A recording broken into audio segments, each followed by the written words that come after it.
Just a short time ago, I got a call from a friend. He had kind of a unique situation.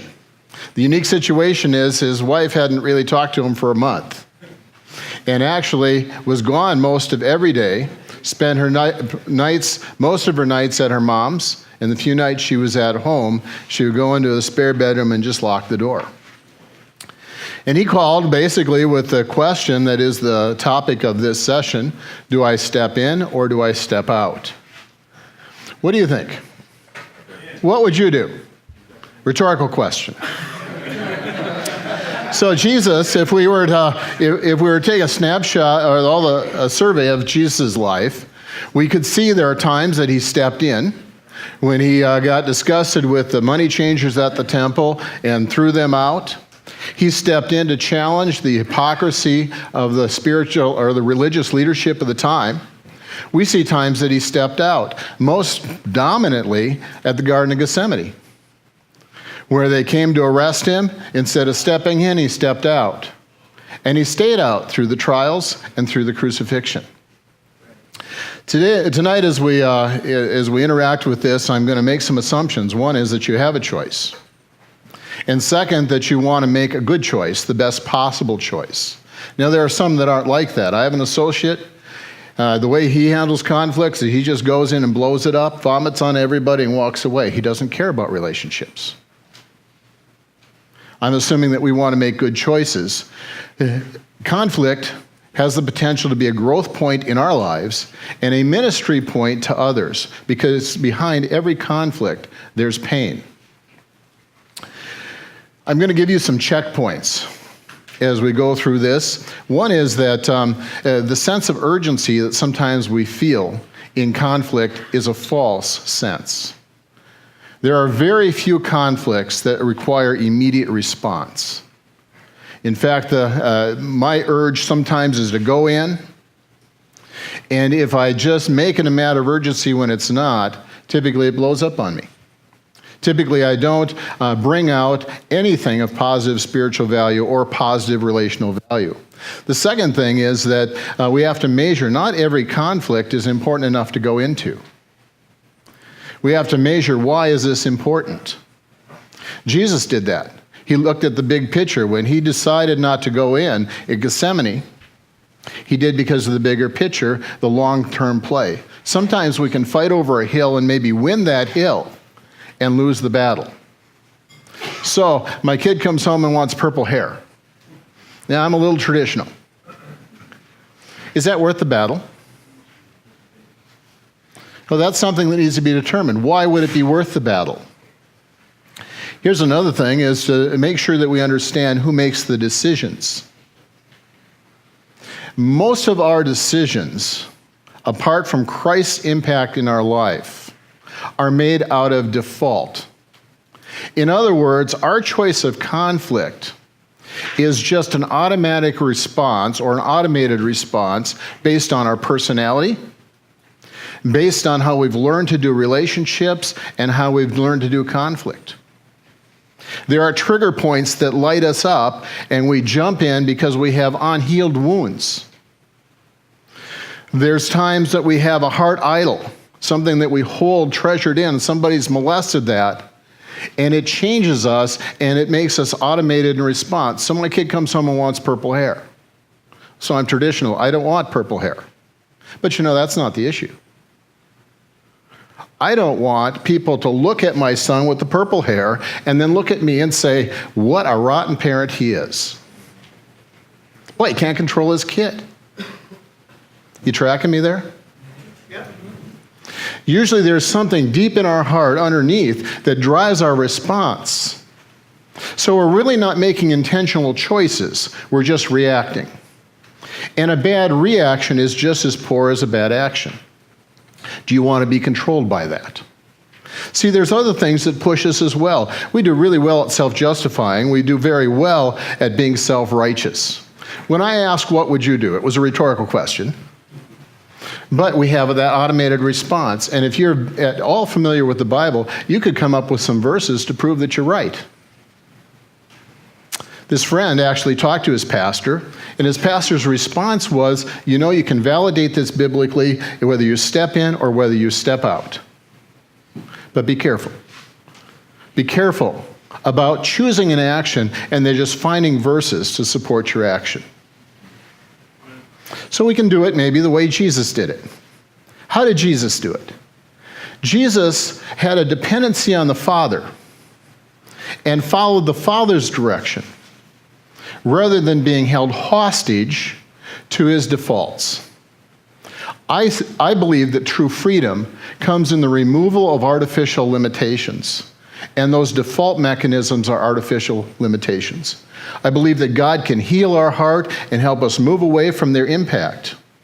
But when I'm making a decision whether to step in or step out, I need to go to the throne room of God, because you know what? There aren't verses that specifically deal with every situation I go into. What I need to do is make Jesus Christ my default mechanism, so that I walk with him and I learn from him. I'm in his presence, I'm in his word, and I'm applying his word, and I'm around people that love Jesus instead of hot-headed fools or people that just withdraw. Because as I make Jesus my default, it makes it much easier to respond to situations if they are urgent.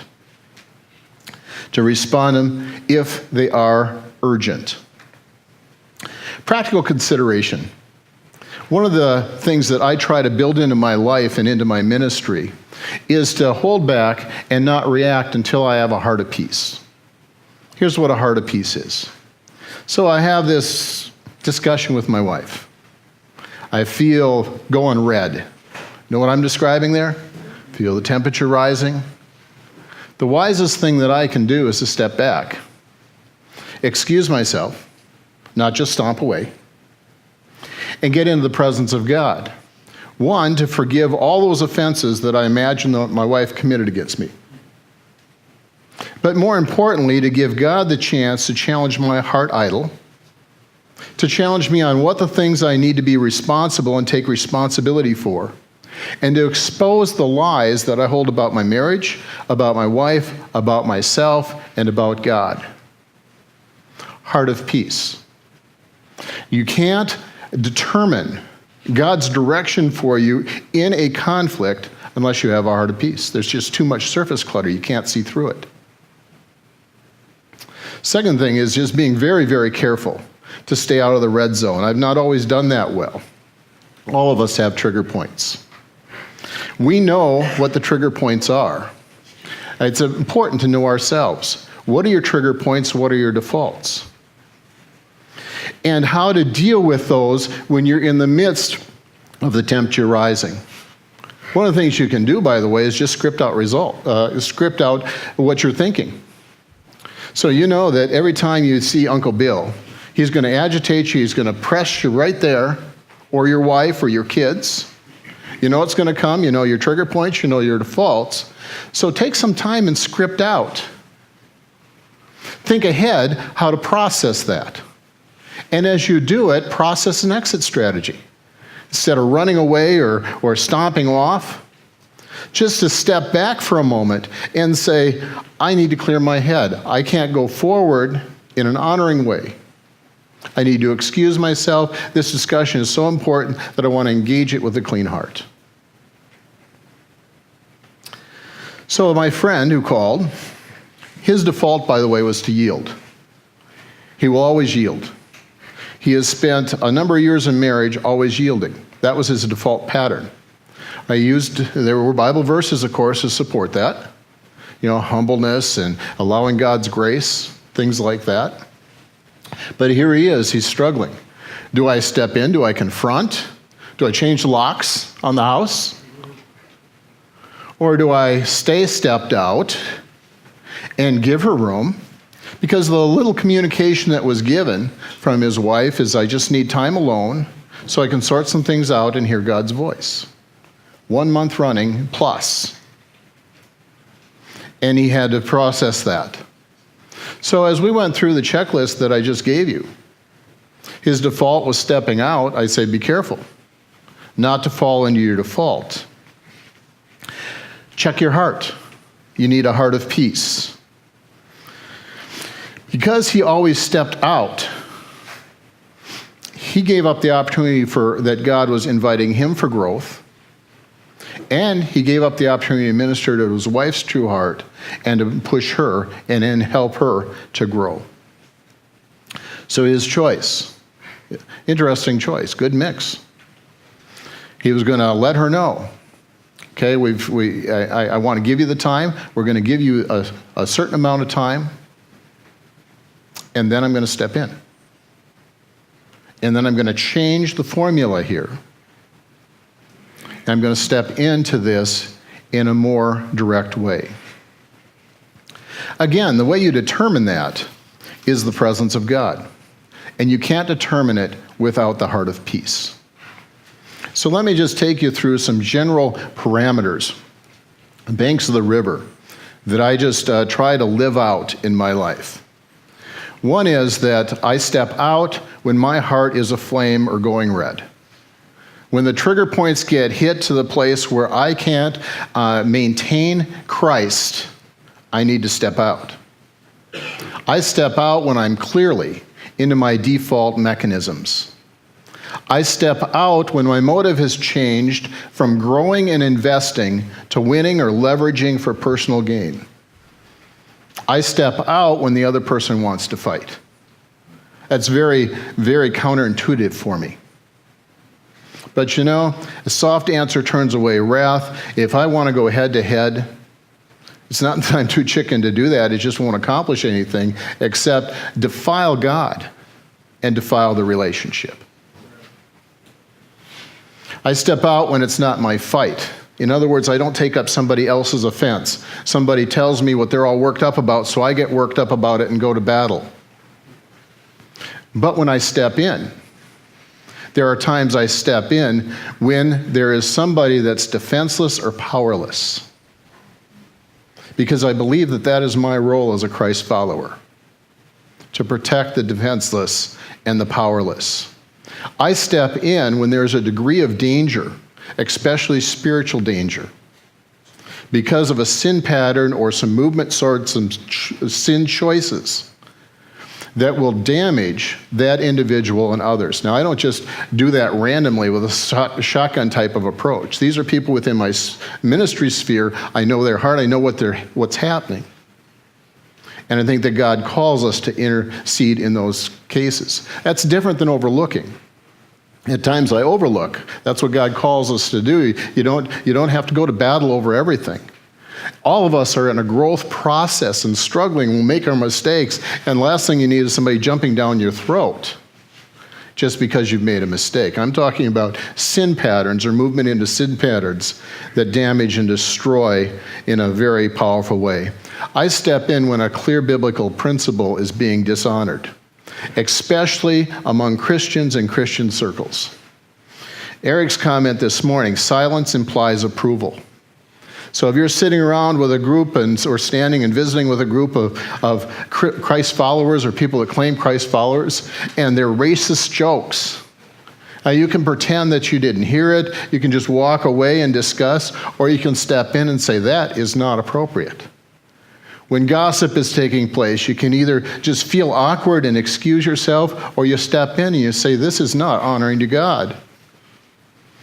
If there's vulgar sexual banter, you step in. Those are clear biblical principles. Ultimately, though, those are banks of the river that I use. Ultimately, it comes down to whether you have a heart of peace and you're responsive to Christ and to God's leading. So the application questions that you have in your flyer there. To what extent is God in control of your actions? What would change in your life if he was completely in control? What are your default patterns?